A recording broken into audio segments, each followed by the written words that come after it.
It's been 11 years since the official alpha release of BeamNG on Steam. Over the last decade, a lot has changed. Some parts are easy to miss, like Armco barriers on the west coast suddenly becoming more dangerous. At the same time, cars and maps being updated are literally the core of almost any big update. Alongside this usually come small UI tweaks, bug fixes and, most importantly, new missions. Over the last 11 years, more than 500 different trials, challenges and campaigns have been added, and it's no wonder that over such a long time, some of them were removed. Today I'm gonna showcase some of the more interesting examples and try to explain why they are not available now. That being said, even I don't always understand the reason, so if you know, let me know in the comments, and let's begin. First of all, let's get back in time and play an old version of BeamNG, like Point 14. I can always go further, but there is no point. The majority of scenarios started disappearing with the removal of one of the maps, and I think most of my viewers know it very well. Gridmap version 1.0. This map had a lot of scenarios, and most of them were unique. Some were very experimental, while others were literally 10-second one-trick challenges. Let's talk about one of such missions, and it's actually one of the best parking challenges ever added to BeamNG. A literal 10-second trial where you simply need to park. As it's customary in BeamNG, it doesn't look like anything particularly difficult. But if you watched my previous videos, you know that small tricks and literally millisecond saves, that's what BeamNG speedrunning is all about. And this mission is no exception. Clutch feathering, using curb to stop momentum, and of course, precise speed control and understanding of how the car will behave during drift. This was a challenge that usually took several dozens of tries just to finish once. Being short, this mission was bound to be hyper-optimized. After all, in BeamNG, the tiniest difference in feathering or handbrake timing will affect the final time, so speedrunners spend hundreds, if not thousands of attempts just to achieve that one perfect run, like in the case of Puria, who managed to finish this challenge in crazy 6.63 seconds. If you think you could beat it, feel free to try. Currently, all of them are available via beta versions on Steam, and you can even submit them to the leaderboards.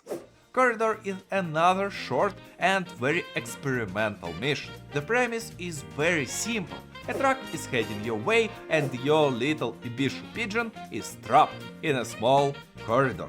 There is no space to avoid it except for a small safe haven on the right. Go fast, hide, and wait for the truck to pass.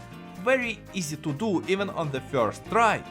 Funnily enough, but this challenge was one of the first real cases of cheating in BeamNG speedrunning, where one player decided to slightly boost Pigeon's power. This run was caught nearly instantly. This is a straight line after all. But after this blunder, Angelo 234 in his run does the unthinkable and does not stop at all, instead performing a smooth line into the safe zone and out of it. Looking at the records, it's clearly a well-defined strategy with a lot of skill involved. After a quick chat with Rzari, he decided to come back and retake this record after nearly 6 years, saving nearly 600s. There is another scenario that is very similar to Corridor, with a simple name Jump Trial, a line of 8 ramps and 4 jumps. It feels like you could just press forward and win, but no. By going full speed you will cross the first jump and even the next one, but due to landing after the second jump, the third will be impossible to perform. There is only one way to deal with this: slow down, either by releasing the throttle or hitting the brakes. And this exact transition from the 4th to 5th ramps is what makes this trial so hard and requires precision that can be clearly seen in speedrunning. Speedrunners do everything you can imagine, including reducing airtime, speed control, and even changing the position of the car, both in the air and during landing. The current world record holder managed to get all of that and perform an incredibly easy looking run with a time of 14.584 seconds.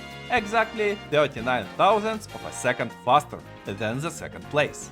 But this was Gridmap 1, and while there are 50 if not more different trials and challenges, I can't showcase all of them. So let's move forward to more strange cases and less certain answers to the question, why was this removed? Jungle Rock Island is an old map. It was officially released back in 2015 with patch 0.4, and this is a home to many different and unique challenges, but mainly rally and cargo delivery.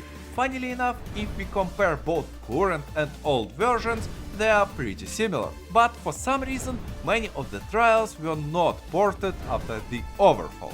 Let's look at the two bigger ones. Drown the Pigeon is the name of the first one, and you probably know what it's all about. But no, we don't actually throw Pigeon into the ocean from the huge ramp.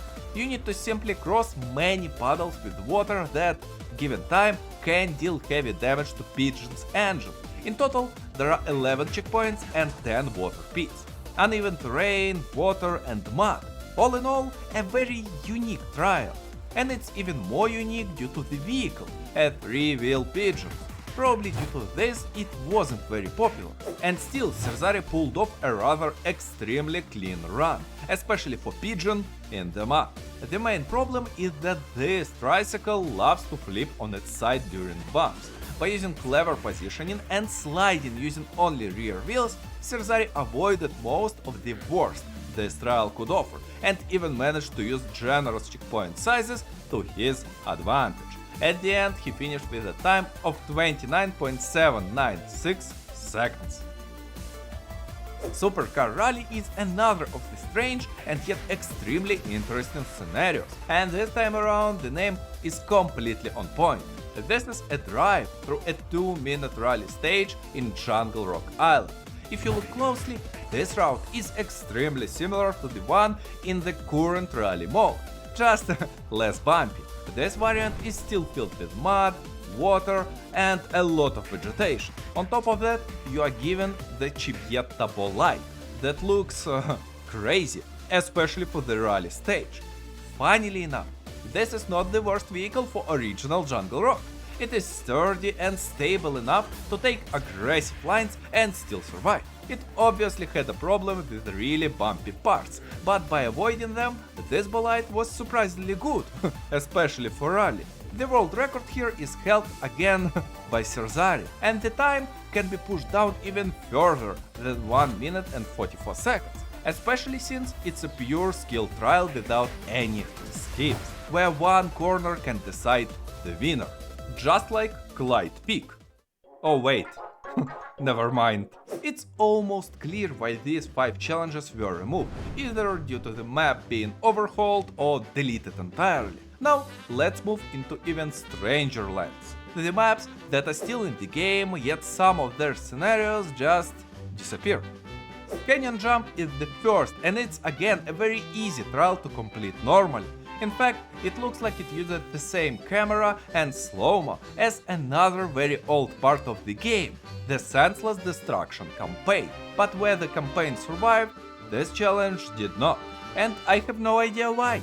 This mission consists of 3 jumps, one smaller at the start and 2 bigger ones. And by using a car that was clearly taken from the 4th mission of Senseless Destruction, you need to clear them and get to the finish. Sounds easy, and it kinda is, if the goal is just to finish.